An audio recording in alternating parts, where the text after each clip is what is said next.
Mudik berdarah, bisikan gaib di jalan sepi.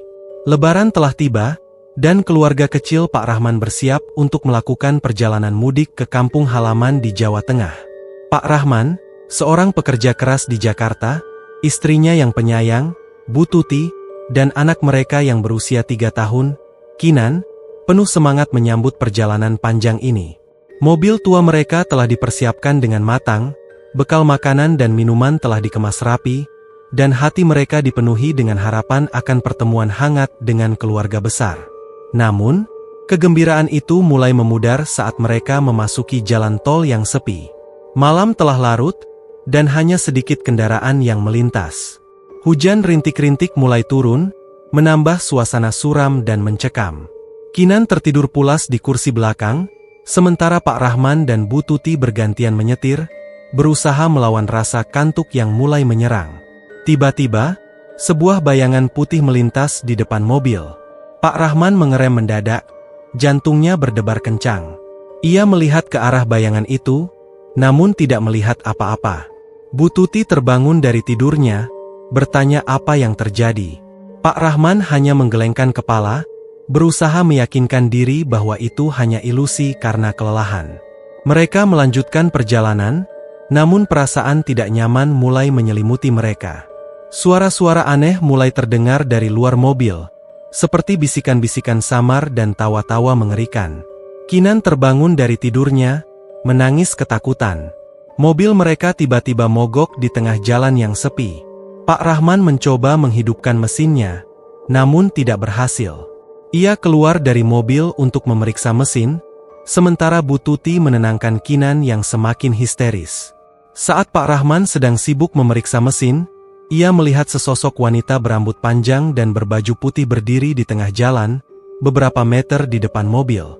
Wanita itu menoleh ke arah Pak Rahman, memperlihatkan wajahnya yang pucat pasi dan mata merah menyala. Pak Rahman terbelalak, tidak percaya dengan apa yang ia lihat. Ia mundur perlahan, namun wanita itu terus mendekatinya. Pak Rahman berteriak ketakutan dan berlari kembali ke dalam mobil. Ia mengunci pintu mobil dan memeluk Kinan yang masih menangis. Bu Tuti bertanya apa yang terjadi, namun Pak Rahman tidak bisa berkata-kata.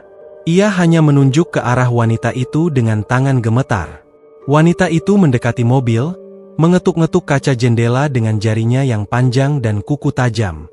Kinan menjerit histeris, sementara Bu Tuti berusaha menutupi mata Kinan dengan tangannya.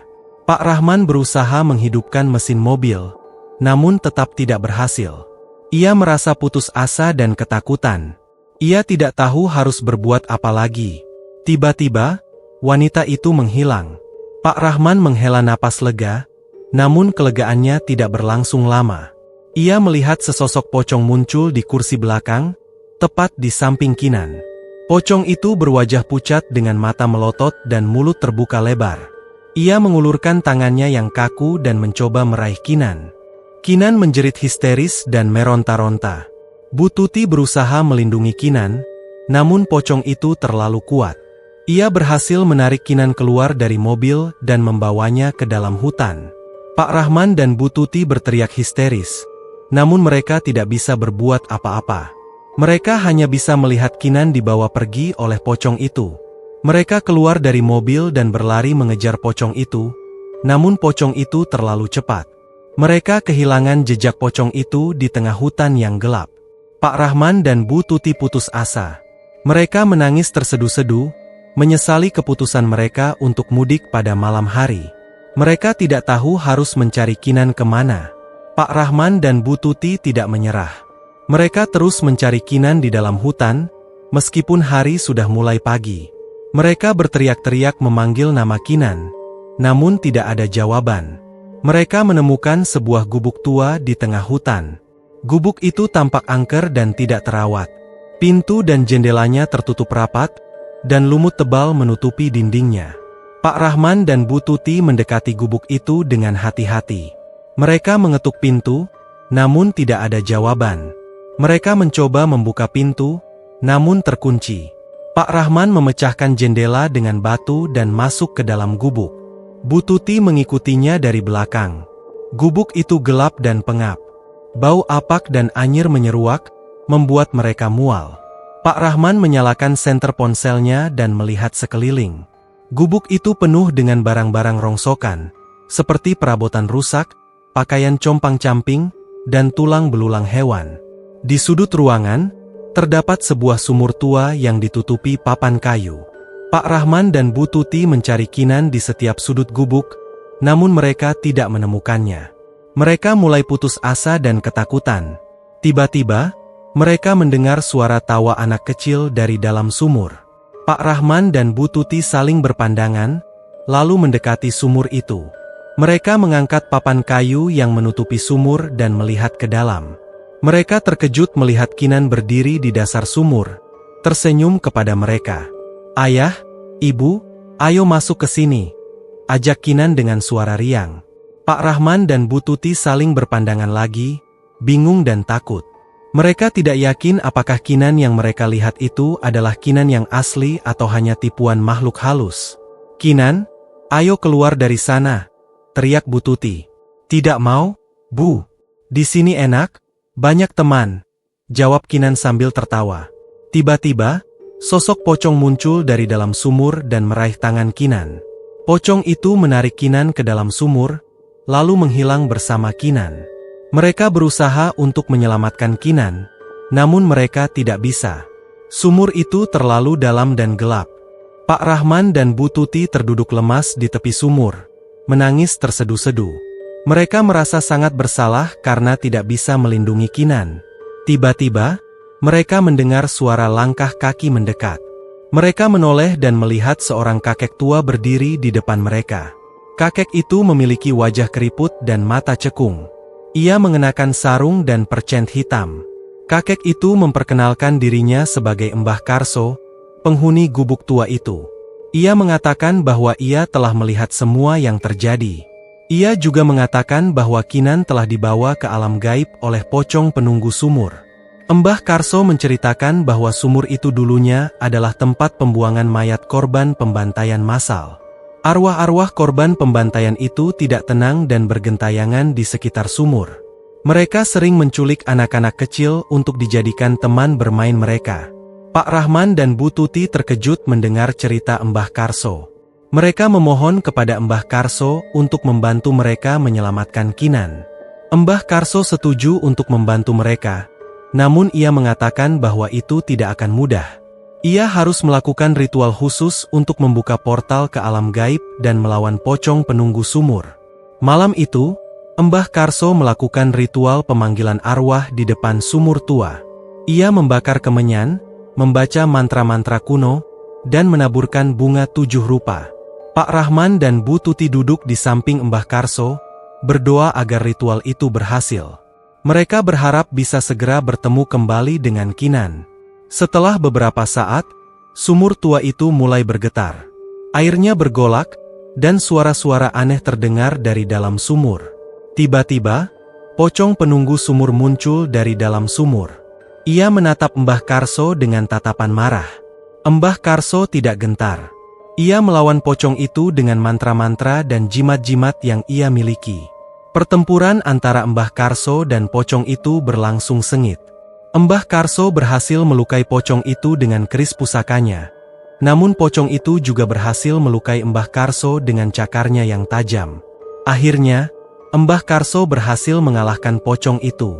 Setelah pocong itu dikalahkan, Mbah Karso membuka portal ke alam gaib. Ia mengajak Pak Rahman dan Bu Tuti untuk masuk ke dalam portal itu. Mereka bertiga masuk ke dalam portal dan tiba di sebuah tempat yang sangat berbeda dengan dunia manusia. Tempat itu gelap gulita, hanya diterangi oleh cahaya bulan yang redup. Pepohonan tinggi menjulang, dan kabut tebal menyelimuti segalanya. Mereka berjalan menyusuri jalan setapak yang berliku. Mereka melihat banyak makhluk halus berkeliaran di sana, seperti kuntilanak, genderuwo, dan pocong. Pak Rahman dan Bu Tuti merapatkan diri pada Mbah Karso, takut akan makhluk-makhluk yang berkeliaran. Mbah Karso meyakinkan mereka bahwa selama mereka tetap bersamanya, mereka akan aman. Mereka terus berjalan, mengikuti petunjuk yang diberikan Mbah Karso.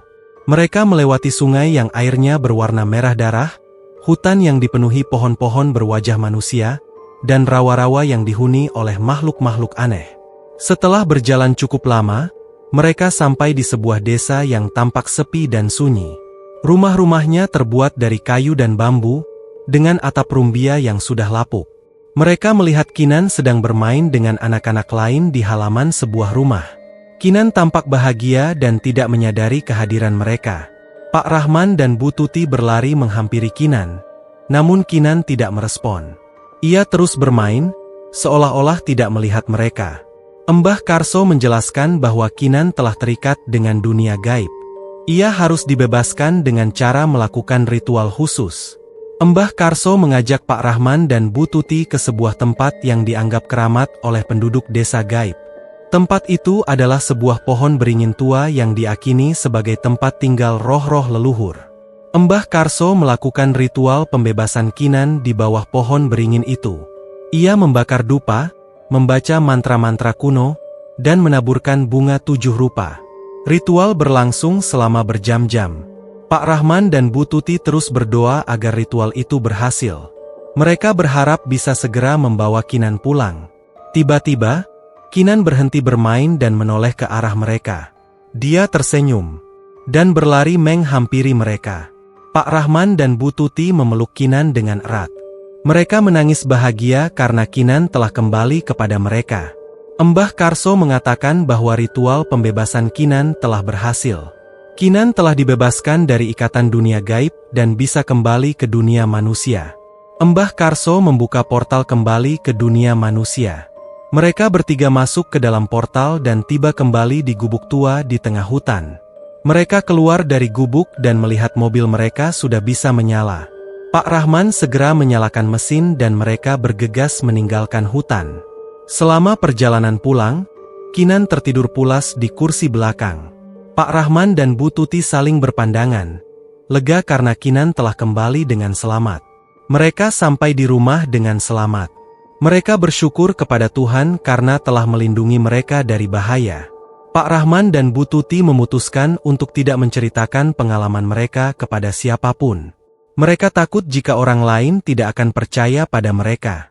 Mereka juga berusaha untuk melupakan pengalaman mengerikan itu. Mereka fokus pada kehidupan mereka sehari-hari dan membesarkan Kinan dengan penuh kasih sayang. Seiring berjalannya waktu, trauma yang mereka alami mulai memudar.